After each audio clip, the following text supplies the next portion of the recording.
காவிரியில் உரிய நீரை பெற ஓரிரு தினங்களில் உச்சநீதிமன்றத்தில் புதிய வழக்கு தொடரப்படும் என பேரவையில் முதலமைச்சர் ஜெயலலிதா அறிவிப்பு வெளியிட்டதற்கு இந்திய கம்யூனிஸ்ட் கட்சி வரவேற்பு தெரிவித்துள்ளது.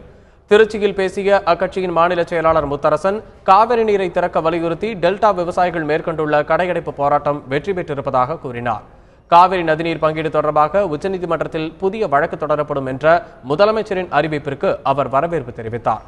அதே சமயம் உழவு உரம் விதை மானியத்திற்காக 64 கோடி ரூபாய் நிதி ஒதுக்கப்பட்டிருப்பது நிரந்தர தீர்வல்ல என்றும், மத்திய அரசை நிர்பந்தித்து காவிரி நீரை பெற தமிழக அரசு நடவடிக்கை எடுக்க வேண்டும் எனவும் முத்தரசன் வலியுறுத்தினார்.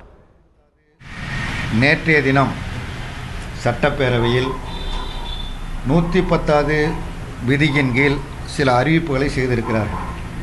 அந்த அறிவிப்பில் மிக முக்கியமான அறிவிப்பு, உச்சநீதிமன்றத்தில் மீண்டும் ஒரு அவசர வழக்கை தொடருவோம், 2 நாளில் அந்த பணி மேற்கொள்ளப்படும், அதற்கு தான் உத்தரவு பிறப்பித்திருப்பதாக சொல்லியிருக்கிறார்கள்.